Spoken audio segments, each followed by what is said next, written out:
លោកគ្រូ Carry ដែលគាត់ធ្លាប់មកពីឆ្នាំមុនគាត់ចែកចាយលើកទឹកចិត្តពីយើងម្ដងឆ្នាំនេះគាត់មកម្ដងទៀត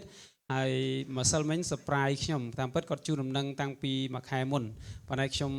អត់បានមើល schedule ដល់ពេលយប់ហើយបានទទួលទូរស័ព្ទមកថាព្រឹកលោកគ្រូទៅយកភ្ញៀវមកប៉ុន្មានភ្ញាក់ព្រឺតអរគុណព្រះអង្គឥឡូវនេះសូមមនីបានជួយនៅក្នុងការបកប្រែភាសាដើម្បីយើងស្ដាប់ការចែកចាយព្រះបន្ទូលព្រះអង្គអូខេ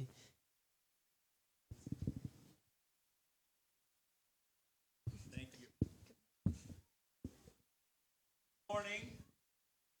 អរុនសួស្តីបងប្អូនទាំងអស់គ្នា Is this on? Oh, there we go. Yeah. So I see on the back of your shirts ខ្ញុំបានឃើញនៅខាងក្រោយខ្នងបងប្អូន one generation shall commend God's works to another. Generation ពីចំនួនមួយទៅចំនួនមួយ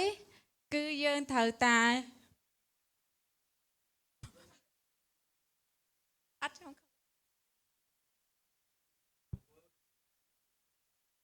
Declare your mighty acts. អធិស្ឋានបងប្អូនណាដោយសារតាភាសាខ្មែរខ្ញុំបកខ្មែរខ្ញុំរៀនពិបាកជាងបកអង់គ្លេសអញ្ចឹងនៅក្នុងអាវបងប្អូនគឺមានព្រះគម្ពីរដែលបានសរសេរអញ្ចឹងកាត់ន័យខ្លួនឯងឆ្លាស់ So I am probably 1 or 2 generations removed from you, older. ខ្ញុំអាចនឹងជាចំនួនមួយដែលចាស់ជាងបងប្អូនពី1ទៅ2ចំនួន And so I'm here this morning to commend the works of God to you. ហើយខ្ញុំមកទីនេះនៅព្រឹកនេះគឺមកដើម្បីដោយសារខ្ញុំប្រើពាក្យ comment នឹងដែរអញ្ចឹងខ្មែរគេ comment ទូ comment Declare, announce, proclaim. ប្រកាសពីដំណឹងល្អរបស់ព្រះអង្គ See, and here's what happens. When I proclaim God's works to you, នៅពេលដែលខ្ញុំប្រកាសដំណឹងល្អរបស់ព្រះទៅកាន់បងប្អូនទាំងអស់គ្នា you become responsible to declare them to somebody else. អ្នកបងប្អូនទាំងអស់គ្នាមានទំនួលខុសត្រូវនៅក្នុងការដែលប្រកាសដំណឹងល្អរបស់ព្រះទៅកាន់មនុស្សដទៃទៀត See, I believe that the word of God demands a response. ហើយខ្ញុំជឿជាក់ថាព្រះបន្ទូលរបស់ព្រះអង្គគឺមានការឆ្លើយតប Meaning we have to do something with the word of God. មានន័យថាយើងត្រូវតែធ្វើអ្វីមួយយ៉ាងជាមួយនឹងព្រះបន្ទូលរបស់ព្រះអង្គ And Jesus says that our responsibility is to take that word to a lost and dying world. ហើយព្រះបន្ទូលហើយព្រះអង្គបានមានព្រះបន្ទូលថាយើងត្រូវតែយកព្រះបន្ទូលព្រះអង្គមកអនុវត្ត So it's good that we have a saying on the back of our shirt. ហើយវាជាការល្អដែលយើងមានព្រះបន្ទូលព្រះអង្គនៅរំលឹកយើងនៅខាងក្រោយអាវរបស់យើង But we need to walk that out in our life. ហើយយើងក៏ត្រូវតែអនុវត្តព្រះបន្ទូលទាំងអស់នោះដែរ Amen. អាមែន So my name is Carrie. ខ្ញុំឈ្មោះ Carrie I'm from Washington State in the United States. ខ្ញុំមកពីរដ្ឋ Washington នៅប្រទេសនៅសហរដ្ឋអាមេរិក It's way up in the northwest corner of the United States. វានៅឆ្ងាយពីសហរដ្ឋអាមេរិក Way up north. Right by Canada. នៅជិតប្រទេសកាណាដា I'm married. ខ្ញុំរៀបការរួចហើយ 49 years. 44ឆ្នាំ I have 3 grown children ខ្ញុំមានកូន3នាក់ and 9 grandchildren. ហើយមានចៅ9នាក់ And my grandchildren, the youngest is 9 and the oldest is 25. ហើយចៅរបស់ខ្ញុំ9ឆ្នាំរហូតដល់25ឆ្នាំ I am very blessed. I'm very blessed. ខ្ញុំពិតជាមានអំណរមែនទែន This is my 8th trip to Cambodia. ហើយនេះគឺជាដំណើរកម្សាន្តរបស់ខ្ញុំមកប្រទេសកម្ពុជា It is one of my favorite places to come. ហើយនេះគឺជាទីកន្លែងដែលខ្ញុំចូលចិត្ត I love the people and the food. ខ្ញុំចូលចិត្តប្រជាជននៅទីនេះក៏ដូចជាម្ហូប So it's good to be back. ចឹងខ្ញុំមានអំណរនៅក្នុងការត្រឡប់មកវិញ So what I want to talk to you today about is priorities. អ្វីដែលខ្ញុំចង់និយាយនៅថ្ងៃនេះគឺអាទិភាព the pursuit of God, ការនាំដំណឹងល្អរបស់ព្រះ about intensity in our pursuit for God. អំពី Fire, a passion. អំពីការ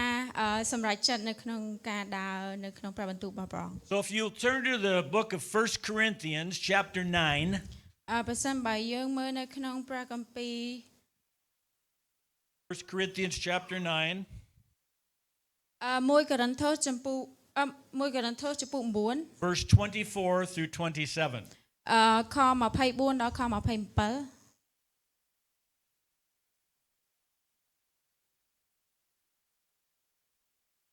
I'll just read it and you can translate. Is that all right? Or do you want to read it off of here? Okay, go ahead.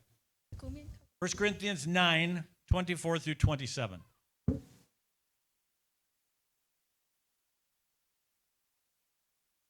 And if you're taking notes or if you have your Bible, every time you hear the word run, I want you to underline it in your Bible. Go ahead.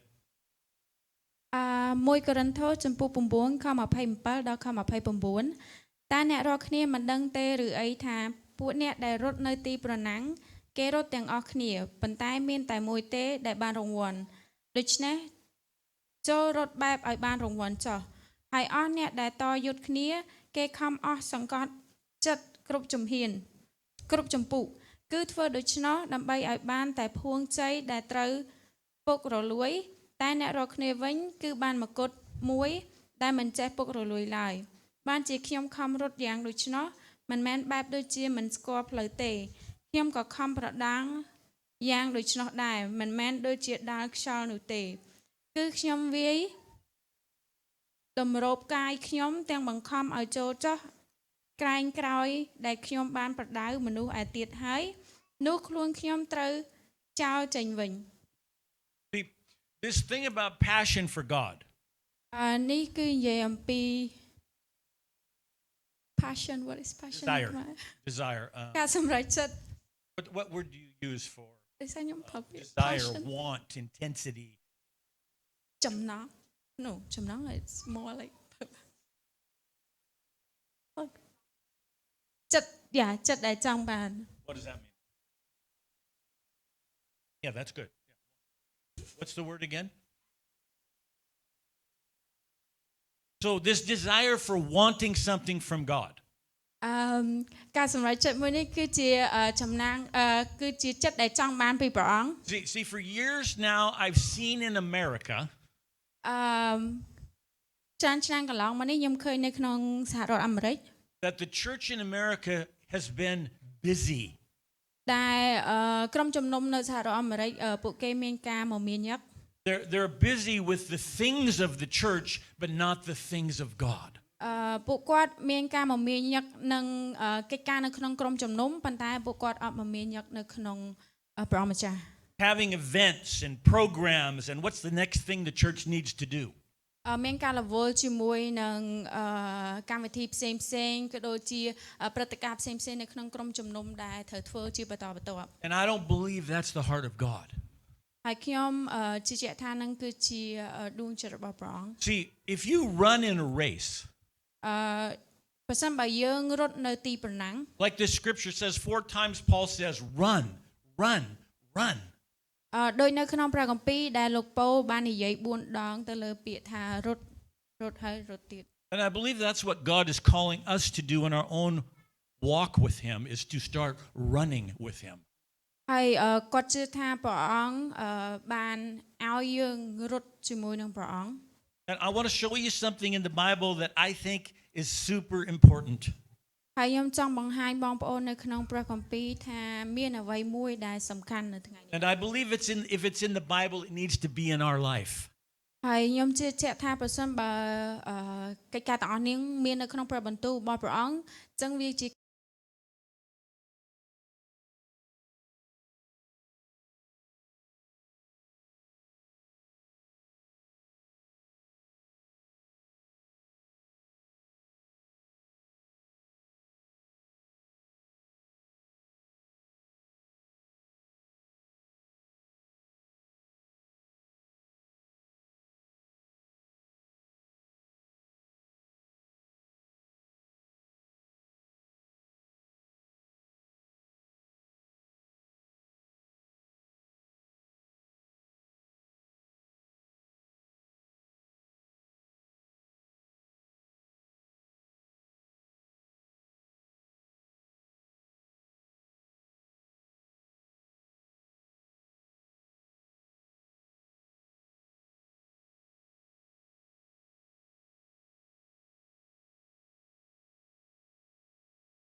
ដាច់ខាត all this other stuff takes យើងមានការត្រាស់ហៅពីព្រះអង្គប៉ុន្តែកិច្ចការបន្ទាន់ទាំងអស់ហ្នឹងបានហៅយើងឲ្យមកធ្វើកិច្ចការទាំងអស់ហ្នឹងវិញ begins to take up so much ហើយកិច្ចការបន្ទាន់ទាំងអស់ហ្នឹងវាបានធ្វើឲ្យយើងអត់មានពេលនៅក្នុងការចំណាយពេលជាមួយព្រះអង្គ urgent tasks that ដោយសារតែយើងមមាញឹកជាមួយនឹងកិច្ចការបន្ទាន់ទាំងអស់ហ្នឹងជាអ្វីមួយដែលធ្វើឲ្យយើងអាចចំណាយពេលជាមួយព្រះអង្គ it takes time we're always after the urgent កិច្ចការទាំងអស់ហ្នឹងទាមទារយើងឲ្យ focus ឲ្យផ្ដោតអារម្មណ៍លើវាជាជាងផ្ដោតអារម្មណ៍លើព្រះអង្គ It ends up taking so much of our time we begin to wonder what about the eternal things that God's called us to ដោយសារតែកិច្ចការទាំងអស់ហ្នឹងយើងធ្វើឲ្យយើងមានសំណួរ question មានសំណួរមកខ្លួនឯងថាតើជីវិតដ៏នៅអកលជានិច្ចជាមួយព្រះអង្គហ្នឹងជាអ្វីវិញ Why have we put so much time into non-eternal things ហេតុអ្វីបានជាយើងឲ្យអតិភិបទៅលើអ្វីដែលអត់សំខាន់ទៅវិញ Yet we always seem to be giving away to those urgent tasks instead of what God's called us to យើងព្យាយាមក្នុងការដែលឲ្យអតិភិបទៅលើកិច្ចការទាំងអស់ហ្នឹងជាជាងកិច្ចការដែលព្រះអង្គបានត្រាស់ហៅយើង And I tell you you really begin to understand this when you get older like me យើងនឹងយល់ពីកិច្ចការទាំងអស់ហ្នឹងនៅពេលដែលយើងអាយុប្រហែលគាត់មានចំណាស់ប៉ុណ្ណឹង I have a lot less years ahead of me than I have behind me I have less years to live than I've already lived ចឹងបានន័យថាគាត់មានពេលវេលារស់នៅតិចជាងអ្វីដែលគាត់បានរស់នៅហើយបានន័យថាពីមុនគាត់មានរយៈពេលរស់នៅវែងឥឡូវគាត់នៅសល់ពេលវេលាតិចមែនទេ And I have to step back and start thinking about how much time have I wasted on things that are not priority to God ហើយខ្ញុំបានចាប់ផ្ដើមគិតថាតើខ្ញុំមានពេលវេលាប្រហែលទៀតនៅក្នុងការចំណាយពេលជាមួយនឹងព្រះអង្គ Let me give you an example ខ្ញុំចង់ឲ្យឧទាហរណ៍មួយ Sometimes when I'm out away from my home ពេលខ្លះពេលខ្ញុំចាក់ចេញពីផ្ទះរបស់ខ្ញុំ My wife will call me and say can you stop at the store and get some food ប្រយារបស់ខ្ញុំបានប្រាប់ថាអាចជួយទិញសម្ភារៈរបស់គាត់មួយចំនួននៅ store បានអត់ And one thing I learned is I shouldn't go to the store when I'm hungry ហើយអ្វីដែលគាត់រៀនបានគាត់គិតថាគាត់អត់គួរតែទៅ store ទេនៅពេលដែលគាត់ឃ្លាន Because what happens is I start looking at things in the store ហើយអ្វីដែលនឹងកើតឡើងគឺប្រសិនបើគាត់មើលសម្ភារៈឬក៏ឧបករណ៍នៅ store ចំណីអាហារនៅ store and I start seeing the things that are wrapped pretty that look good ខ្ញុំឃើញអ្វីដែលមើលទៅស្អាត the right colors the right price ពណ៌ល្អ You know like ល្អ candy ដូចជាស្ករគ្រាប់ pop soda drink សូដាឬក៏ភេសជ្ជៈផ្សេងៗ all the things that aren't on my list សម្ភារៈទាំងអស់ហ្នឹងឬក៏ចំណីទាំងអស់ហ្នឹងវាមិនមែនជាអីដែលគាត់បាន list ទុក all the things that my wife asked me to get but I'm not getting those ជាអ្វីដែលភរិយារបស់គាត់ឲ្យទិញប៉ុន្តែគាត់អត់បានទិញទេ See I'm shopping without discipline without following what I've been given ខ្ញុំទិញសម្ភារៈទាំងអស់ដោយអត់មាន discipline ចាអត់មានរបៀបរៀបរាប់ត្រឹមត្រូវតាមអីដែលយើងបានកត់ទុក taking things that look good at the moment យកអ្វីដែលមើលទៅល្អក្នុងពេលភ្លាមៗហ្នឹង and listen we live our life that way យើងរស់នៅក្នុងជីវិតរបស់យើងតាមរបៀបនោះ we see the things of the world that are attractive to us យើងមើលឃើញអ្វីដែលពិភពលោកបានតាក់ទាញចំណាប់អារម្មណ៍របស់យើង want things we want we see things we want that aren't really in God's priority បានន័យថាយើងមើលឃើញអ្វីដែលយើងចង់បានជាជាងអតិភិបដែលព្រះអង្គបានផ្ដល់ឲ្យយើង See, if we don't know God's plan for our life, we will go after the things that have no eternal value. បើសិនបើយើងដើរតាមអ្វីដែលមិនមែនជាគោលបំណងរបស់ព្រះអង្គបានន័យថាយើងចាក់ឆ្ងាយពីព្រះបន្ទូលរបស់ព្រះអង្គ We'll be driven by the hunger for the things of the world rather than the things of God. បានន័យថាយើងផ្ដល់ឲ្យខ្លួនឯងតាមអ្វីដែលយើងស្រេកឃ្លាននៅក្នុងជីវិតសាច់ឈាមរបស់យើង And when you get to be my age, ហើយបើសិនបើអ្នកទាំងអស់គ្នារស់នៅក្នុងជីវិតរបស់ខ្ញុំ you start to think to yourself, why have I given myself to so many non-eternal things? អ្នកទាំងអស់គ្នានឹងគិតថាហេតុអ្វីបានខ្ញុំផ្ដល់អត្ថភាពឲ្យរបស់ឬក៏កិច្ចការទាំងអស់ដែលអត់ប្រយោជន៍នៅក្នុងជីវិតរបស់ខ្ញុំ Insignificant, spiritually non-nutritional, spiritually no help. Say again. I'm giving myself over to things that have no spiritual value. Okay. ខ្ញុំឲ្យអត្ថភាពទៅកិច្ចការផ្សេងដែលវាមិនមែនជាអីដែលសំខាន់នៅក្នុងជីវិតរបស់ខ្ញុំ See, we need to change our thinking from the things of the temporal to the things of eternal God. យើងត្រូវតែគិតពីអីដែលវាអត់ថិតទេហើយផ្ដោតអារម្មណ៍ទៅលើអ្វីដែលព្រះអង្គឲ្យជាជីវិតអកលជានិច្ចមកកាន់យើង We have to develop the discipline to begin to choose what God's called us to. យើងត្រូវតែរៀបចំជីវិតរបស់យើងឲ្យមានភាពរៀបរយសមស្របទៅតាមបំណងព្រះហត្ថីរបស់ព្រះអង្គ I'm talking about the pursuit of God, the priority of God in our life. ខ្ញុំចង់និយាយអំពីការចង់បានឬក៏ការផ្ដល់អត្ថភាពទៅកាន់ព្រះអង្គ See, God has a calling on your life, on this church, on this country. ចឹងព្រះអង្គបានហៅយើងហៅក្រុមជំនុំមួយនេះហៅប្រទេសមួយនេះដើម្បីឲ្យសម្រេចទៅតាមបំណងព្រះហត្ថីរបស់ព្រះអង្គ And we have to know what that is for our life. ហើយយើងត្រូវតែប្រកាសថាកិច្ចការទាំងអស់នោះជាអីដែលព្រះអង្គចង់បាននៅក្នុងជីវិតរបស់យើង See, I find that we just get into the routines of life. We get up in the morning, we go to work, we make our wages, we come home, we go to sleep. We get up in the morning, we make our wages, we go to sleep. Over and over the routines of life. ចាំបានន័យថាជារៀងរាល់ថ្ងៃយើង repeat យើងអនុវត្តកិច្ចការដដែលជារាល់ថ្ងៃដូចជា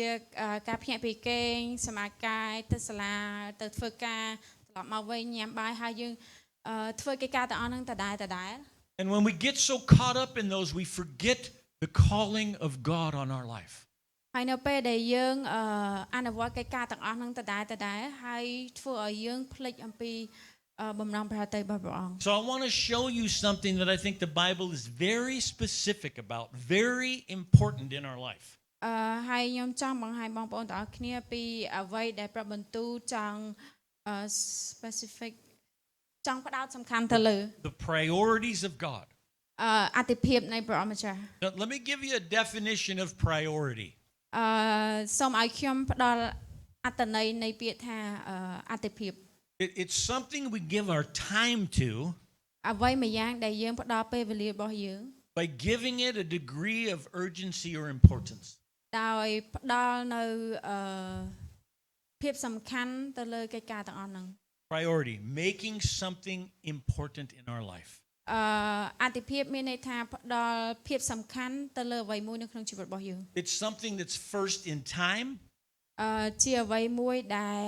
ផ្ដល់អត្ថិភាពទៅលើពេលវេលា First in rank. ផ្ដល់អត្ថិភាពទៅលើ what is rank In order.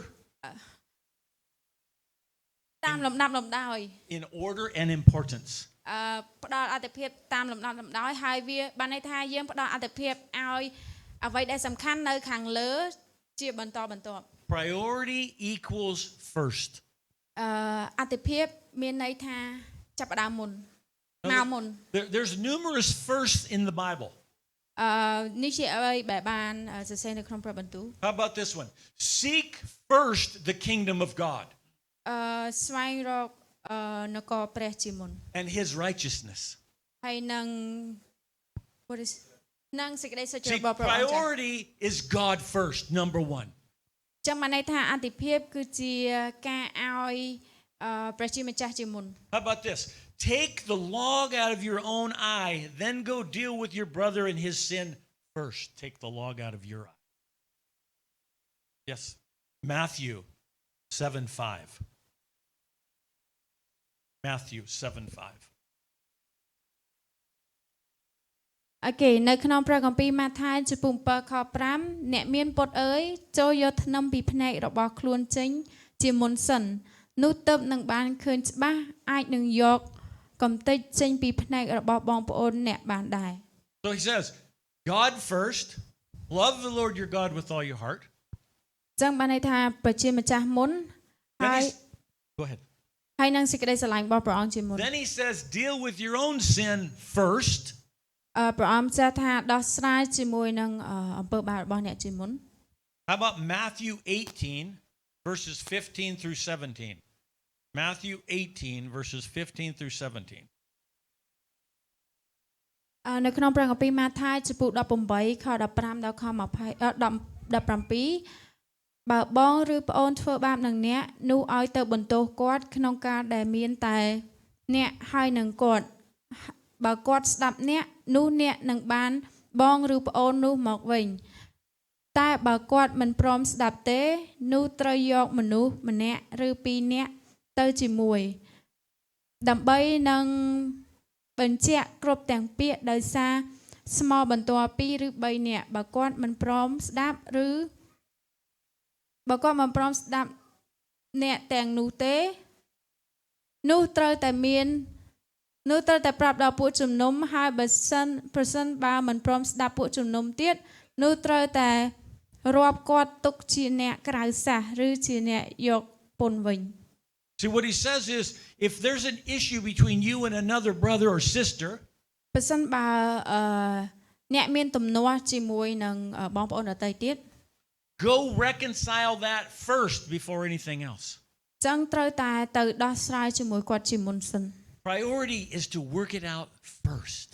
អន្តរភាពគឺត្រូវតែដោះស្រាយបញ្ហាទាំងអស់នោះមុនសិន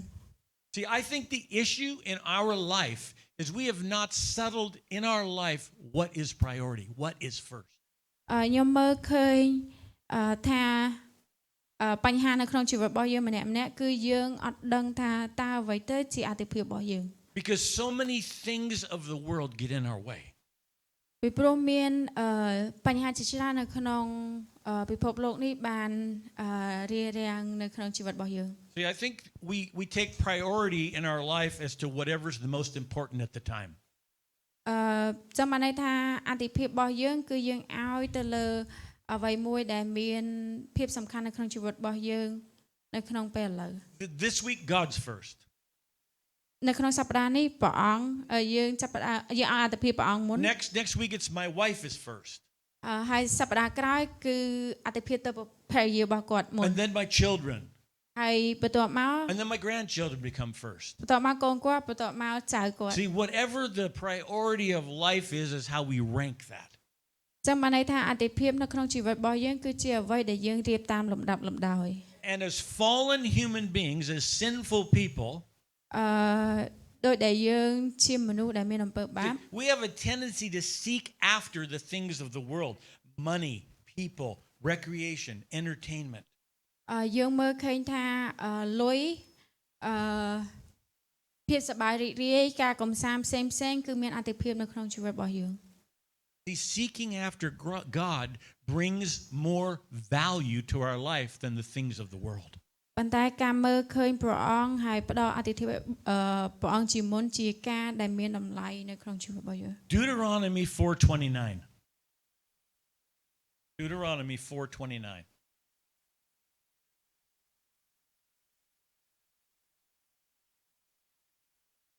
ចោទយកថាចំពោះ4ខ29ប៉ុន្តែនៅទីនោះឯងនឹងស្វែងរកព្រះយេស៊ូវព្រះយេហូវ៉ាជាព្រះនៃឯងហើយនឹងឃើញទ្រង់ក្នុងការដែលរកទ្រង់អស់ពីចិត្តហើយអស់ពីព្រលឹងឯងផង Oh, see, if you seek God first, ចឹងបានន័យថាប្រសិនបើយើងស្វែងរកព្រះអង្គជាមុន if you seek him with all of your heart and all of your soul, ប្រសិនបើយើងស្វែងរកព្រះអង្គអស់ពីដួងចិត្តអស់ពីព្រលឹងវិញ្ញាណរបស់យើង it says you will find him. អឺមានន័យថាយើងនឹងស្វែងរកយើងនឹងរកឃើញព្រះអង្គ See, Psalm 63:1 says, I earnestly seek you. នៅក្នុងព្រះគម្ពីរទំនុកដំកើងសំពុ63ខ1បាននិយាយថាអោព្រះអង្គអើយទ្រង់ជាព្រះនៃទូបង្គំនឹងស្វែងរកទ្រង់អស់ពីចិត្តព្រលឹងទូបង្គំស្រែករកទ្រង់រូបសាច់ទូបង្គំឮចង់បានទ្រង់នៅក្នុងស្រុករីងស្ងួតហើយហួតហែងដែលគ្មានទឹកសោះ I thirst for you with all of my heart, soul. I thirst for you with all of my soul. ខ្ញុំស្រែកឃ្លានព្រះអង្គអស់ពីព្រលឹងវិញ្ញាណរបស់ខ្ញុំ I'm talking about pursuing God. I'm talking about wanting the things of God. ខ្ញុំនិយាយអំពីការចង់បានព្រះយេស៊ូវ Talking about God first in our life. ខ្ញុំនិយាយអំពីព្រះយេស៊ូវជាមុននៅក្នុងជីវិតរបស់យើងការឲ្យអត្ថិភាពព្រះយេស៊ូវជាមុននៅក្នុងជីវិតរបស់យើង Let me ask you this. What is important to God? សូមឲ្យខ្ញុំសួរសំណួរអ្នកទាំងអស់គ្នាមួយថាតើអ្វីដែលជាការសំខាន់សម្រាប់ព្រះយេស៊ូវ What is important to God? តើអ្វីដែលសំខាន់សម្រាប់ព្រះយេស៊ូវ What are God's priorities for your life? តើអ្វីដែលព្រះអង្គឲ្យអត្ថិភាពនៅក្នុងជីវិតរបស់យើង What does he want from you? តើអ្វីដែលព្រះអង្គចង់បានពីអ្នកទាំងអស់គ្នា Whatever's important to God should be important to me, right? អ្វីដែលសំខាន់សម្រាប់ព្រះយេស៊ូវក៏គួរតែជាអ្វីដែលសំខាន់នៅក្នុងជីវិតរបស់ខ្ញុំដែរ I wonder, think with me. How many of you really want your life to have meaning? សូមគិតជាមួយខ្ញុំបន្តិចខ្ញុំសូមសួរថាតើ How many of you really want your life to have meaning? តើបងប្អូនប្រមាណអ្នកដែលចង់ឲ្យជីវិតរបស់យើងមានអត្ថន័យ How many of you really want your life to have impact? តើបងប្អូនយើងប្រមាណអ្នកដែលចង់ឲ្យជីវិតរបស់យើងមាន impact អត្តពល Effect. How many of you really want to do something for God? តើបងប្អូនយើងប្រមាណអ្នកដែលចង់ធ្វើអ្វីមួយសម្រាប់ព្រះយេស៊ូវ How many of you want to make it different in the world, in your families, in what you do?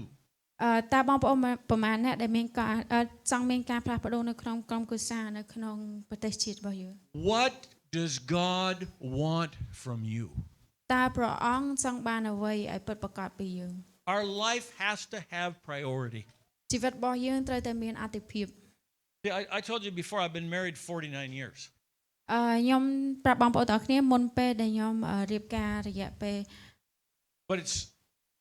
49 years. 44ឆ្នាំ But to me, it seems like it was just yesterday. ប៉ុន្តែសម្រាប់ខ្ញុំវាហាក់បីដូចជាទៅតែម្សិលមិញ It was just yesterday I was being raised by my own parents. កាលពីម្សិលមិញខ្ញុំទៅតែធំធាត់ឡើងពីតាមរយៈឪពុកម្ដាយរបស់ខ្ញុំ I was riding my bike. I was playing in the yard. ខ្ញុំជិះកង់របស់ខ្ញុំលេងនៅជុំវិញផ្ទះរបស់ខ្ញុំ It was just yesterday. វាទៅតែម្សិលមិញ But now I have 3 grown children, 9 grandchildren. I'm 71 years old. ឥឡូវខ្ញុំមានកូន3នាក់មានចៅ9នាក់ហើយខ្ញុំអាយុ71ឆ្នាំ You live 20 or 30 or 50 or 80 years. What do you have to show for your life? ចឹងបានន័យថាយើងរស់នៅរយៈពេល20ឆ្នាំ30ឆ្នាំ50ឆ្នាំ80ឆ្នាំតើអ្វីដែលយើងចង់រស់នៅក្នុងជីវិតរបស់យើង Can you see why what's important to God should be important to us? អ្វីដែលយើងមើលឃើញថាសំខាន់សម្រាប់ព្រះអង្គក៏ជាអ្វីដែលសំខាន់នៅក្នុងជីវិតរបស់យើងដូចគ្នា What's important to God? តើអ្វីដែលសំខាន់សម្រាប់ព្រះយេស៊ូវ I want to give you 3 things that I believe are priorities of God for our life. ខ្ញុំនឹងឲ្យ3ចំណុចទៅកាន់បងប្អូនទាំងអស់គ្នាដែលជាអត្ថភាពនៅក្នុងព្រះយេស៊ូវ Number 1. ចំណុចទី1 Jesus said this, seek ye first the kingdom of God. ព្រះយេស៊ូវបានមានប្របន្ទូលថាចូលស្វែងរកនគរព្រះជាមុន And he says if we seek God first, then all these other things will be added to our life. ចឹងព្រះអង្គបានមានប្របន្ទូលថាប្រសិនបើយើងស្វែងរកនគរព្រះជាមុននោះគ្រប់អ្វីៗទាំងអស់នឹងបានប្រទានមក Pursuing God first, number 1. ស្វែងរកព្រះអង្គជាមុន See, the book of Psalms says he pants after God. He pursues God first. ចាំបានន័យថានៅក្នុងព្រះគម្ពីរទំនុកដំកើងគឺព្រះអង្គបានមានប្របន្ទូលថាសូមឲ្យយើងស្វែងរកព្រះអង្គជាមុន So what does it mean to pursue God? តើវាមានន័យយ៉ាងម៉េចដែលថាស្វែងរកព្រះអង្គជាមុន It literally means the obedience to God's word. Following God's word. ចឹងបានន័យថាយើងត្រូវតែដើរតាមឬក៏ស្ដាប់បង្គាប់ព្រះបន្ទូលព្រះអង្គជាមុនសិន Prayer. ការអធិដ្ឋាន Spending time in God's word. ចំណាយពេលជាមួយនឹងព្រះបន្ទូលព្រះអង្គ Fellowship with other believers. សរសើរដំណើរជាមួយនឹងបងប្អូនរួមជំនឿដទៃទៀត Being part of a living and thriving church. ជាចំណែកមួយនៅក្នុងការចូលរួមនៅក្នុងក្រុមជំនុំ Growing in Christ. រីកចម្រើននៅក្នុងព្រះវត្តមានរបស់ព្រះអង្គ You had a thing up on the wall here about the butterfly.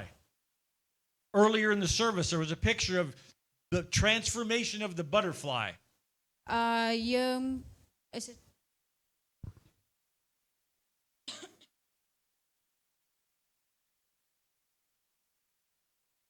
គាត់ចង់បង្ហាញពីរូបភាពនៃមេអំបៅដែលបង្ហាញពីការផ្លាស់ប្រែ You know what that means? តើបងប្អូន The butterfly transformation? តើបងប្អូនមានដឹងថាតើការផ្លាស់ប្ដូរនៃ Here, មេអំបៅមានន័យ becoming ម៉េ the ច butterfly, the power of personal transformation. បានន័យថាអំណាចនៃការផ្លាស់ប្ដូររបស់មនុស្ស personal Romans 12:1 and 2. រ៉ូមចំពុ1 Romans 12:1 and 2. Sorry, Pastor, this isn't on រ៉ូ your notes. រ៉ូមចំពុ Is 12 this ខ the one you 2 use for that? Yes. Paul, he says this, I beseech you, I beg you, I implore you to offer yourself as a living sacrifice. លោកប៉ូលបាននិយាយថាខ្ញុំសូមអង្វរខ្ញុំលន់តួអ្នកដើម្បីឲ្យអ្នកបានថ្វាយខ្លួនជាការជាយាញបូជាសម្រាប់ព្រះអង្គ Which is your reasonable act of worship. ដែលវាជាហេតុផលមួយដែលបញ្ជាក់ថាជាសកម្មភាពនៃការថ្វាយបង្គំព្រះអង្គ And he says, no longer be conformed to the patterns of the world. Don't be molded and shaped and formed into what the world looks like. No longer be formed into the patterns of the world. ចាំបានន័យថាខ្ញុំមិនសូវយល់ចំណុចនេះដែរប៉ុន្តែគាត់ចង់បានន័យថាបងសូមជំនួយ Shaped. Don't be shaped by the world. យើងកុំធ្វើឲ្យខ្លួនឯងត្រូវបានខ្លាចទៅជាអ្វីមួយដែលត្រូវបានដៅចំណុចដោយលោកី But he says, be transformed ប៉ុន្តែនៅក្នុងព្រះគម្ពីរបាននិយាយថាត្រូវតែមានការផ្លាស់ប្ដូរ by the renewing of your mind. តាមរយៈការផ្លាស់ប្ដូរការគិតរបស់យើង See, what he says is our thinking has to change. នៅក្នុងនេះបាននិយាយថាយើងត្រូវតែផ្លាស់ប្ដូរការគិតរបស់យើង We can't think like the world. យើងអាចគិតដូចលោកីបានគិតទេ We have to think like God. យើងត្រូវតែគិតដូចព្រះយេស៊ូវ See, Ephesians says that you have the mind of Christ. Ephesians I can't remember the exact scripture, but Ephesians says we have the mind of Christ. នៅក្នុងព្រះគម្ពីរបានបញ្ជាក់ថាយើងត្រូវតែមានគំនិតដូចជាព្រះយេស៊ូវ We already have it. យើងមានគំនិតនឹងរួចរាល់ហើយ We need to start praying, God, would you activate your mind in me? យើងគ្រាន់តែអធិដ្ឋានសូមព្រះអង្គ activate what is activate Would you បានន័យថាយើងគ្រាន់តែសូមការអនុញ្ញាតពីព្រះអង្គ make me think like you? យើងគ្រាន់តែសូមការអនុញ្ញាតពីព្រះអង្គដើម្បីឲ្យការគិតរបស់យើងដូចជាព្រះយេស៊ូវ See, transformation won't happen unless we start thinking like God. ចាំបានន័យថាការផ្លាស់ប្ដូរអាចនឹងកើតឡើងទេតើតែយើងគិតដូចជាព្រះយេស៊ូវជាមុនសិន The Greek word for transformation, transformed, it's called metamorphosis. It's the Greek word metamorphosis. នៅក្នុងភាសាអង់គ្លេស metamorphosis And here's what it means. You once were a caterpillar. You once looked like that. អ្នកទាំងអស់គ្នាចង់ What do you call that? អាហ្នឹងយើងខ្មែរតើកែស្វងស្វកតើកែ But because you've changed your thinking, because you've made God number one in your life, you've transformed into a butterfly. ចឹងខ្ញុំសូមសង្ខេបឡើងវិញតិចបើន័យថាយើងចង់ឃើញខ្លួនឯងជាតកៅហ្នឹងឬក៏យើងចង់មានការផ្លាស់ប្ដូរដើម្បីឲ្យខ្លួនឯងខ្លាចទៅជាមេអំបៅ You no longer look the same way you used to. យើងអាចដូចអ្វីដែលយើងធ្លាប់គិតពីមុនមក You've been transformed. យើងត្រូវតែមានការផ្លាស់ប្ដូរ Why is that important? ហើយអ្វីបានជាកិច្ចការទាំងអស់ហ្នឹង Because សំខាន់ the last part of that scripture says that's how you show the perfect will of God in your life. ចឹងបានដូចនៅក្នុងព្រះគម្ពីរបាននិយាយថានេះជាអ្វីដែលយើងបានបង្ហាញពីភាពអស្ចារ្យរបស់ព្រះយេស៊ូវ See, by making God first, transformation takes place in our life. តាមរយៈការឲ្យអត្ថភាពទៅព្រះអង្គការផ្លាស់ប្ដូរគឺមានសារៈសំខាន់នៅក្នុងជីវិតរបស់យើង What are our eternal eyes looking at? តើជីវិតដ៏នៅអកលជានិច្ចមានលក្ខណៈបែប Whatever is important to God should be important to us. អ្វីដែលសំខាន់សម្រាប់ព្រះយេស៊ូវក៏ជាអ្វីដែលយើងមើលឃើញថាសំខាន់ដូចគ្នា See, everything in the world is aimed at capturing our mind, capturing our attention, capturing our heart. បានន័យថាពិភពលោកត្រូវតាក់ទាញចំណាប់អារម្មណ៍របស់យើងតាក់ទាញកែវភ្នែករបស់យើងតាក់ទាញដួងចិត្តរបស់យើង But Jesus said if you really want priority, put the world aside and pursue God. ប៉ុន្តែព្រះយេស៊ូវបានមានព្រះបន្ទូលថាប្រសិនបើអ្នកចង់ផ្ដល់អត្ថភាពទៅកាន់ព្រះអង្គម្ចាស់យើងត្រូ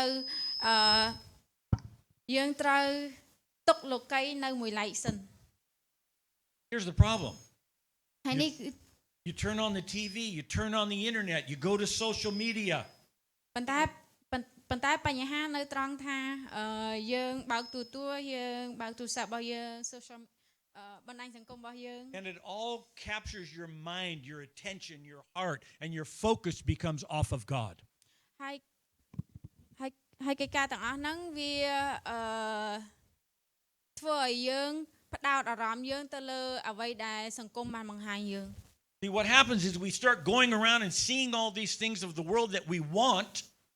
តើនឹងមានអីកើតឡើងប្រសិនបើយើងធ្វើឬក៏ផ្ដល់អត្ថភាពទៅអ្វីដែលសង្គមបានផ្ដល់មកកាន់យើង Takes our focus off of God being first. ហើយវាធ្វើឲ្យយើងបាត់បង់ការផ្ដោតអារម្មណ៍ទៅលើអត្ថភាពទៅកាន់ព្រះយេស៊ូវ God first, running after God. ព្រះយេស៊ូវជាមុនអញ្ចឹងយើងត្រូវតែរត់តាមគោលបំណងរបស់ព្រះអង្គ So number one, first thing, God first. អញ្ចឹងចំណុចទី1គឺព្រះយេស៊ូវ first ព្រះយេស៊ូវ1ទី1 Number two, ចំណុចទី2 it's something I call rebuilding the altars in our life. អ្វីមួយយ៉ាងដែលខ្ញុំហៅថាការសាងសង់ឡើងវិញនៅ Building the altars. I'll talk about what an altar is in a minute. គឺសំដៅទៅលើការសាងសង់ឡើងវិញ See, do you remember in the Old Testament, every time God met somebody, បងប្អូនចាំអត់នៅក្នុងព្រះគម្ពីរសញ្ញាចាស់គ្រប់ពេលដែលព្រះអង្គជួបនរណាម្នាក់ when there was something special that happened in the life of one of the patriarchs, one of the fathers of the faith, Okay. Noah, Abraham, Moses. Okay. នៅពេលដែលព្រះអង្គបានជួបជាមួយនឹងលោកណូអេអាប់រ៉ាហាំឬក៏ឪពុកនៃសេចក្តីជំនឿដទៃទៀត See, the first thing they did was build an altar. គឺអ្វីដែលពួកគេនឹងធ្វើដំបូងគេគឺសាងសង់អាសនៈ When Noah got through the flood, the first thing he did when he came out of the ark was to build an altar. នៅពេលដែលណូអេគាត់ឈានជើងចេញពីទូកគាត់អ្វីដែលគាត់នឹងធ្វើមុនគេគឺគាត់សាងសង់អាសនៈ When Abram came into the land, Abraham, នៅពេលអាប់រ៉ាហាំគាត់មកដល់ទឹកដីសន្យាគាត់សាងសង់អាសនៈថ្មី there was numerous times he built altars as a dedication to God, a memorial to God. ចឹងបានន័យថាគាត់បានសាងសង់អាសនៈមួយដើម្បីជាសញ្ញានៃការនឹកចាំពីព្រះអង្គ When the Israelites crossed over the Jordan into the promised land, នៅពេលដែលប្រជាជនអ៊ីស្រាអែលគាត់ទៅដល់ទឹកដីសន្យាគាត់បាន Yeah. Is he yes, when he had the priest pick up rocks and bring them and build an altar. ចឹងបានន័យថាប្រជាជនអ៊ីស្រាអែលនៅពេលដែលគាត់ឈានជើងទៅដល់ទឹកដីសន្យាគាត់បាន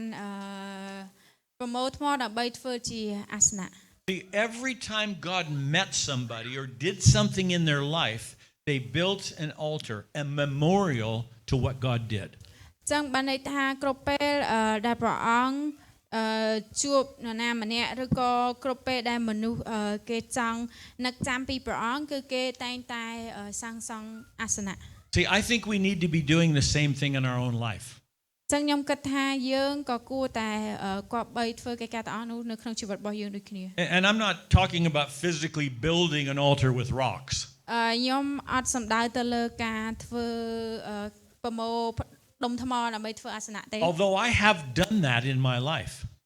When God gave me a piece of land, when I bought a place for my home, I actually built a rock altar. ដូចគ្នាទៅនឹងជីវិតរបស់ខ្ញុំពេលដែលខ្ញុំទទួលបានដីមកកន្លែងខ្ញុំបានធ្វើអាសនៈទាំងអស់នោះដូចគ្នា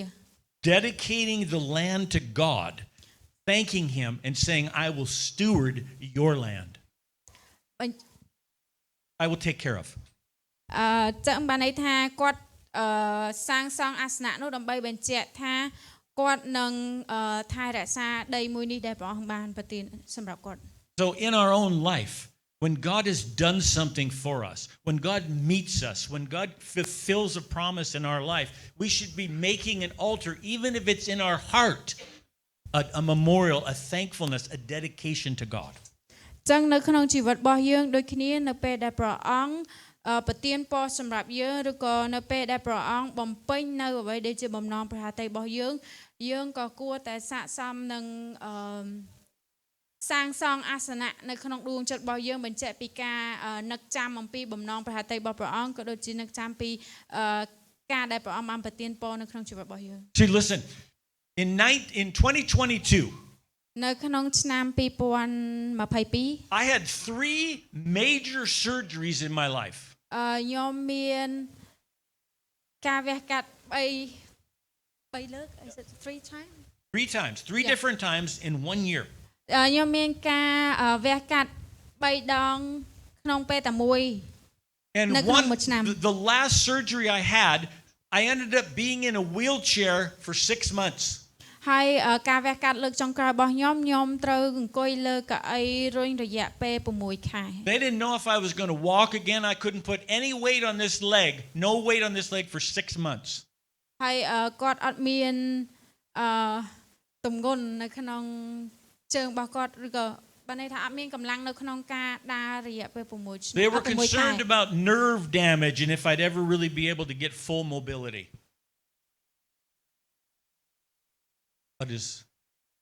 They were afraid that all my legs and stuff wouldn't work the way they were supposed to. អត់សូវចេះភាសាពេលប្រព័ន្ធប្រសាទរបស់គាត់អត់អាចដំណើរការបានន័យថាគាត់ត្រូវតម្រូវគាត់នៅមួយកន្លែង This មើលឃើញអ្វីដែលគាត់អាចធ្វើឥឡូវបានអត់ no problem. អត់មានបញ្ហាអ្វី No ទៀតទេ problem. God met me and healed me.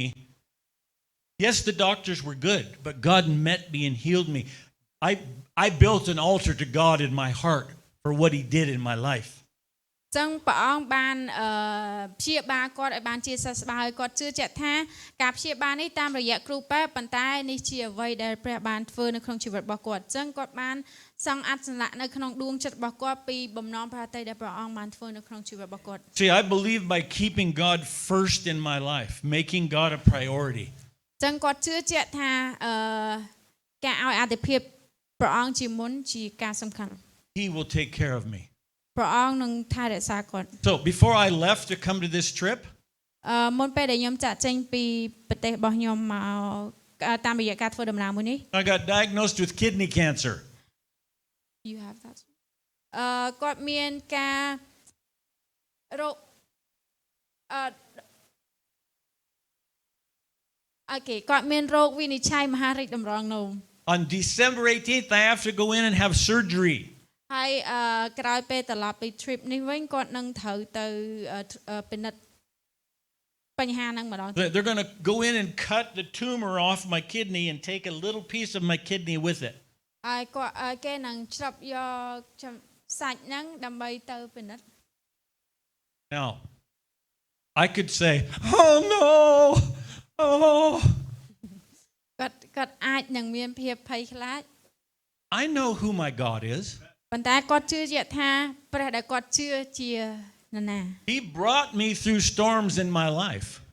គាត់ព្រះអង្គបាននាំគាត់ដើរឆ្លងកាត់ព្យុះ This is just another little storm. នេះគ្រាន់តែជាព្យុះដ៏តូចមួយនៅក្នុងជី See, វិតរបស់គាត់ when all the disciples were in the boat and the waves were coming over the boat. ដោយដែលសិស្សរបស់ព្រះយេស៊ូវធ្វើដំណើរនៅលើទូក And they said, "Jesus, we're going to die. We're going to die." ពេលហ្នឹងមានព្យុះភ្លៀងខ្លាំងហើយសិស្សរបស់ព្រះអង្គមានភាពភ័យខ្លាចហើយស្រែករកព្រះអង្គ So Jesus stood up and said, "Shalom, peace, be still." ព្រះអង្គបានលេចឡើងហើយមានព្រះបន្ទូលថាឲ្យយើងសូមឲ្យសេចក្តីសុខសាន្តរបស់ព្រះអង្គបាននៅជាមួយ And the storm stopped. ហើយព្យុះត្រូវបានស្ងប់ So I just say, "Lord, would you speak shalom over my kidney?" ចឹងគាត់បានអធិដ្ឋានទៅកាន់ព្រះអង្គថា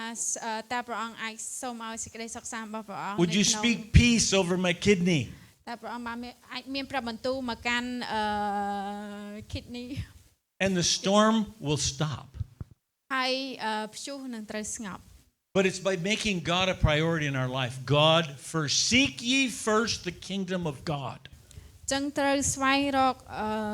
នគររបស់ព្រះជាមុនសិន So building altars, dedicating where God meets us in our life and changes things within us. ចឹងបានន័យថាការសង់អាសនៈនៅក្នុងជីវិតរបស់យើងគឺជាការបង្ហាញពីអ្វីដែលព្រះអង្គបានផ្លាស់ប្ដូរនៅក្នុងជីវិតរបស់យើង Third thing, ចំណុចទី investing our lives. 3វិនិយោគជីវិតរបស់យើង We invest our life, our joys, our successes, our disappointments into God. វិនិយោគទាំងភាពជោគជ័យការបាត់បង់ឬក៏បញ្ហាផ្សេងទៀតទៅកាន់ព្រះអង្គ How do we do that? That's by discovering the calling of God on your life and fulfilling it. តើកិច្ចការទាំងអស់ហ្នឹងអាចកើតឡើងយ៉ាងម៉េចគឺយើងត្រូវតែធ្វើតែបញ្ហាទាំងអស់ហ្នឹងទៅកាន់ព្រះអង្គ 2 Corinthians 4:14 through 18. 2 Corinthians 4:14 through 18. ករិនថូសខ្សែទី2ចំពុក4ខ14ដល់ខ18ដោយដឹងថាព្រះអង្គដែលប្រោសព្រះយេស៊ូវព្រះអង្គម្ចាស់យេស៊ូវឲ្យមានប្រជញ្ញរស់ឡើងវិញទ្រង់នឹងប្រោសឲ្យយើងខ្ញុំរស់ឡើងដែរដោយសារព្រះយេស៊ូវហើយនឹងនាំយើងខ្ញុំទៅនៅចំពោះទ្រង់ជាមួយនឹងអ្នករាល់គ្នាដែរពីព្រោះគ្រប់ទាំងអស់សម្រាប់អ្នករាល់គ្នាដើម្បីឲ្យព្រះគុណដែលចម្រើនឡើងដោយសារមនុស្សជាច្រើនបានបណ្ដោយឲ្យមានសេចក្តីអរព្រះគុណចម្រើនជាបរិបូរណ៍ឡើងដោយសេរីល្អនៃព្រះលើសទៅទៀតហេតុនោះយើងខ្ញុំមិនណាយចិត្តឡើយប៉ុន្តែទោះបើមនុស្សខាងក្រៅរបស់យើងខ្ញុំកំពុងតែពុករលួយទៅក៏ពិតមែនតែនៅខាងក្នុងកំពុងតែកែប្រែជាថ្មីឡើងវិញជារៀងរាល់ថ្ងៃជានិច្ចវិញត្បិតសេចក្តីទុក្ខលំបាកយ៉ាងស្រាលរបស់យើងខ្ញុំដែលនៅតែមួយផ្លែតនោះបង្កើតឲ្យយើងខ្ញុំមានសេរីល្អយ៉ាងធំលើលប់ដល់នៅអកលជានិច្ចវិញដោយយើងខ្ញុំមិនរាប់អានរបស់ដែលមើលឃើញឡើយគឺរាប់អានតែរបស់ដែលមើលមិនឃើញវិញត្បិតរបស់ដែលមើលឃើញនោះស្ថិតស្ថេរមិនយូរប៉ុន្មានទេតែឯរបស់ដែលមើលមិនឃើញនោះនៅស្ថិតស្ថេរអកលជានិច្ចវិញ Amen. 2 words I want you to see in this scripture. Temporal and eternal. 2 words in this scripture. Temporal and eternal. មានពាក្យពីរដែល សំខាន់នៅក្នុងព្រះគម្ពីរនេះគឺទី1គឺចាភាពបណ្ដោះអាសន្ននិងជីវិតដ៏នៅអកលជានិច្ច See, if we're going to be investing our life into the things of God, we better know whether it's temporal or eternal. ចឹងប្រសិនបើយើងវិនិយោគជីវិតរបស់យើងជាមួយព្រះអង្គយើងនឹងមើលឃើញថាតើវាជាតម្ដងទៀតបងភ្លេចទៀតហើយថាតើវានឹងបណ្ដោះអាសន្នឬក៏វាជាជីវិតអកលជានិច្ច Listen, let me give you the definition of temporal. សូមឲ្យខ្ញុំផ្ដល់និយមន័យនៅពាក្យថាបណ្ដោះអាសន្ន Pertaining to this life only. បានន័យថាផ្ដល់ឲ្យយើងតែនៅក្នុងជីវិតនេះទេ If we're investing in the temporal, we're investing in this life only. បើសិនបើយើង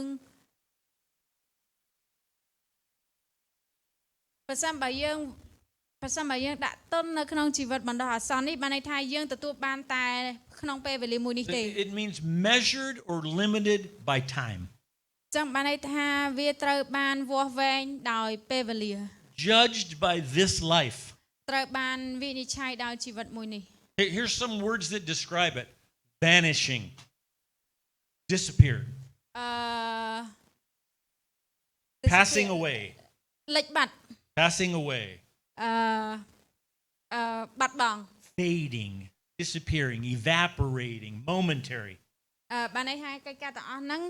គឺវានឹងសាបបាត់ទៅ What are we investing our time in? តើយើងនឹងវិនិយោគក្នុងពេលវេលាមួយណា See, there's an old cathedral in Europe. A church. There's an old church in Europe. មានក្រុមជំនុំមានព្រះវិហារដ៏ចំណាស់មួយនៅអឺរ៉ុប And it has this arch over the front of the church. ហើយមានគំនូរនៅពីមុខព្រះវិហារ And it says on the left-hand side, all that pleases is but for a moment. នៅខាងឆ្វេងដៃគេមានសរសេរពាក្យថា But for just temporary, all but just for a moment. នៅខាងឆ្វេងដៃហ្នឹងគេមានសរសេរជា note មួយបញ្ជាក់ថាគ្រប់កិច្ចការទាំងអស់គឺស្ថិតនៅតែក្នុងពេលបច្ចុប្បន្ន On the right-hand side, ហើយនៅខាងស្ដាំដៃ all that troubles is but for a moment. បញ្ហាទាំងអស់ឬក៏បន្ទុកទាំងអស់វានៅតែក្នុងពេលបច្ចុប្បន្នហ្នឹងទេ And right in the center of the arch, it says this. ហើយនៅចំពីមុខព្រះវិហារគេបានសរសេរថា That which is only important is eternal. អ្វីដែលសំខាន់គឺមានតែជីវិតដ៏នៅអកលជានិច្ចទេ See, scripture says that life is but a vapor. នៅក្នុងព្រះគម្ពីរបាននិយាយថាជីវិតគ្រាន់តែមួយប្រពេចភ្នែកទេ It's gone that fast. បានន័យថាវាបាត់ទៅក្នុងពេលដ៏ខ្លី See, and investing our life has to be dependent on something that will last forever. ហើយការវិនិយោគជីវិតក៏ដូចគ្នាដែរគឺយើងត្រូវវិនិយោគលើអ្វីដែលទទួលបានជីវិតអកលជានិ The ច្ច only thing I know of that lasts forever is God, is eternity. ហើយអ្វីដែលខ្ញុំដឹងថាអកលជានិច្ចគឺមានតែព្រះយេស៊ូវទេ Okay, so why get married? ហើយអ្វីបានខ្ញុំត្រូវរៀបការ Why have children? ហើយអ្វីបានចាំបាច់ត្រូវមានកូន Why come to church? ហើយអ្វីចាំបាច់ត្រូវមកក្រុមជំនុំ Why invest in church? Why tithe? Why make offerings? ហើយអ្វីបានចំណាយពេលទៅលើកិច្ចការទាំងអស់ហ្នឹង Because we're investing in that which is eternal. ពីព្រោះការវិនិយោគទាំងអស់នោះគឺជាអ្វីដែលយើងវិនិយោគសម្រាប់ជីវិតដ៏អកលជានិច្ច What are you investing your life in? តើយើងនឹងវិនិយោគជីវិតរបស់យើងជាមួយនឹងអ្វី See, look around this room. Everything in this room is temporal. ចឹងសូមឲ្យបងប្អូនមើលជុំវិញបន្ទប់នេះគ្រប់យ៉ាងគឺសិតតែបណ្ដោះអាសន្ន Everything. It's all going to disappear. គ្រប់យ៉ាងនឹងបាត់ទៅ Temporal, temporal, temporal. គ្រប់យ៉ាងគ្រាន់តែជាបណ្ដោះអាសន្ន And listen, don't get me wrong. There's not that these aren't important. I'm not saying that. សូមកុំយកច្រឡំថាខ្ញុំនិយាយថាអ្វីទាំងអស់នេះអត់ប្រយោជន៍ What I'm trying to get a point is we have to have the right perspective on the things of the world versus the things of God. អ្វីដែលខ្ញុំចង់សម្ដៅគឺគ្រាន់តែចង់បញ្ជាក់ថាកិច្ចការទាំងអស់នេះមិនមែនជាអីដែលយើងឲ្យអត្ថប្រយោជន៍សំខាន់ទេ See, let me tell you something. You let the Spirit of God move in a service like this.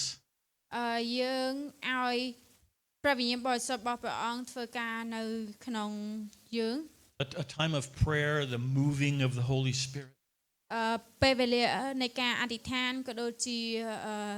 ការចំណាយពេលជាមួយនឹងព្រះអង្គ You come face to face with God with eternity.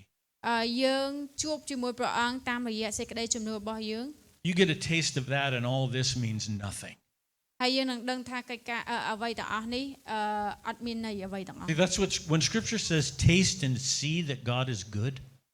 ចឹងនៅក្នុងព្រះគម្ពីរបាននិយាយថានៅពេលដែលយើងសាកល្បងឬក៏សាកល្បងចង់ដឹងថាព្រះអង្គល្អប៉ុណ្ណា There's nothing like being in the presence of God. វាអត់មានអីសំខាន់ជាងការដែលនៅក្នុងព្រះវត្តមានរបស់ព្រះអង្គ See, my prayer is this: that as followers of Christ, អឺ my prayer for us is this: that as followers of Christ, as the body of Christ, ចឹងបានន័យថាយើងទាំងអស់គ្នាជា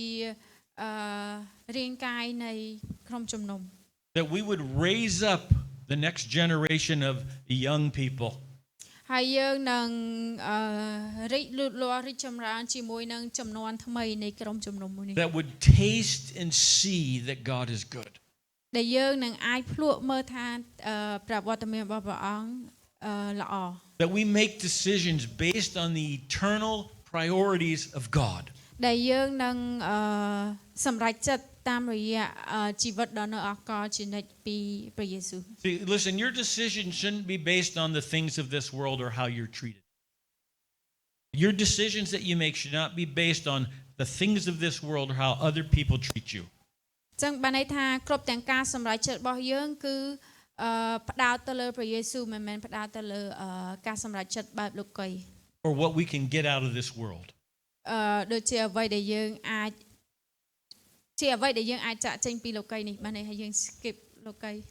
Our decisions need to be based on the eternal perspective and word of God. ចឹងបានន័យថាការសម្រេចចិត្តរបស់យើងគឺ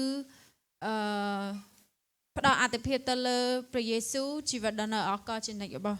See, we're not going to get out of this world without a scar, without hurt, without pain. ចឹងយើងអាចចាក់ចេញពីលោកីនេះដោយអត់មានរបួសឬក៏ស្លាកស្នាមទេ So we need to keep an eternal perspective rather than what's happening right now. ចឹងយើងត្រូវតែសម្លឹងមើលទៅលើជីវិតដ៏នៅអកលជានិច្ចជាជាងជីវិតបណ្ដោះអាសន្ននេះ And I believe this: if you don't believe in eternal things, then you won't give your life, your time, and your priorities to those things that are eternal. ចឹងប្រសិនបើបងប្អូនអត់ជឿលើជីវិតដ៏នៅអកលជានិច្ចទេយើងអាចនឹងចំណាយពេលវេលាជាមួយព្រះអង្គឬក៏ចំណាយពេលផ្សេងៗដើម្បីនឹងទទួលបានជីវិតអកល But once you catch the vision of eternity, what God's doing in your life,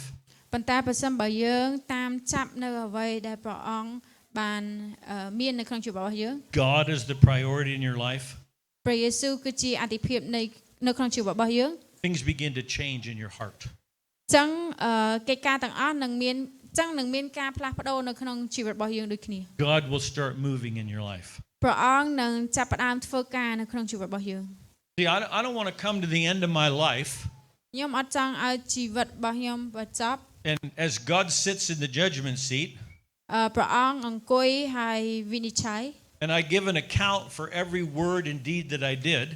ហើយខ្ញុំបានប្រាប់ព្រះអង្គពីអ្វីដែលខ្ញុំបានធ្វើ that God says, well, what about this? What about this? What about this?